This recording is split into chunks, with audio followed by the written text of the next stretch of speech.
Mi chiamo Roberto Barbirato, in arte Robert Leblanc. Sono uno stilista della provincia di Venezia. Ho fatto dei studi come operatore tecnico della moda, però la cosa più importante che posso dire è quella di essere cresciuto in una famiglia la quale mi ha trasmesso molto della moda, ecco.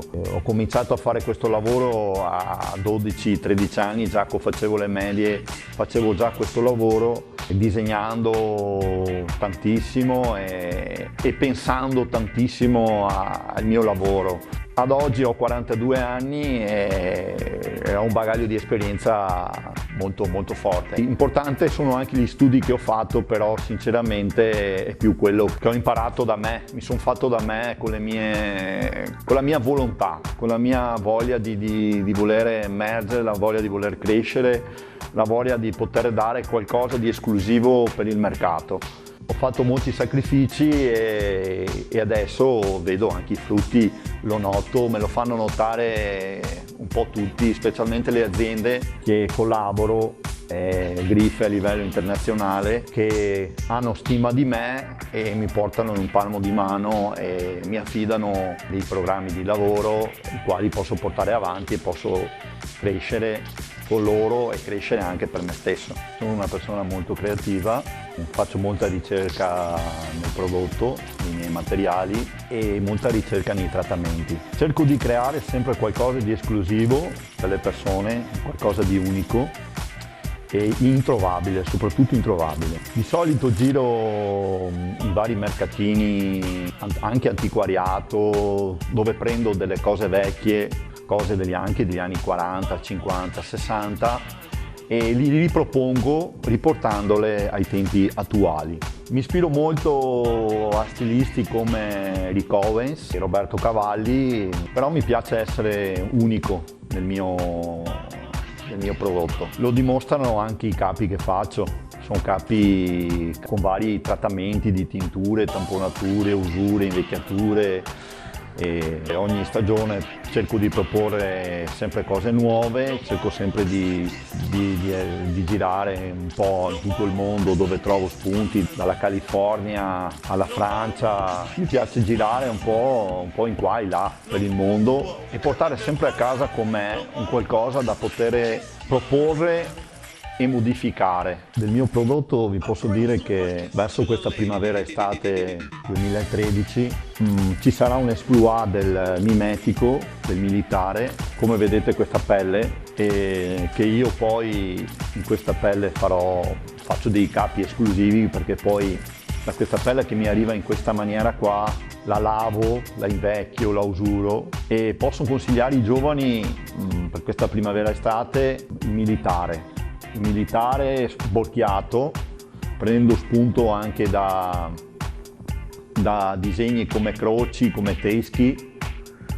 Come vedete questa immagine, questa è una borchia che è sotto pelle, si può realizzare un capo camouflage in verde militare e borchiarlo, oppure si può lavorare anche con borchie di questo genere, i vari tipi, dall'alpaca, dal canna di fucile, e lavorare e arricchire i capi con cerniere canna di fucile. Un'altra alternativa può essere di usare anche delle stampe a caldo, come vedete questa, da fare degli interventi nelle maniche o nelle schiene, poi in base anche al gusto della persona naturalmente. Però è una cosa molto bella. Una novità che posso anche proporre è la lampo sotto pelle, dove si possono creare dei chiodi che sono di tendenza. In questa primavera-estate c'è molto la tendenza anche del chiodo, con queste lampo invisibili sotto pelle, creare delle finiture, creare delle bordature e arricchire il capo in questo modo.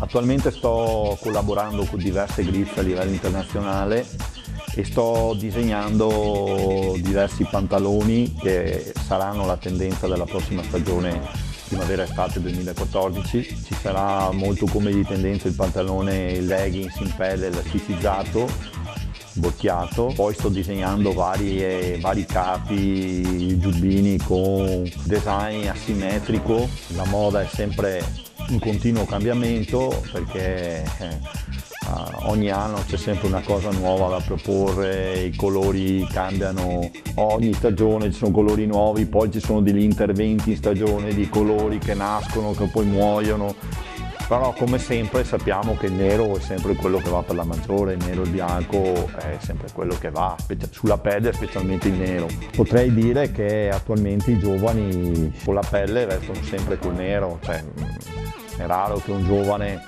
forse qualcosa su testa di moro.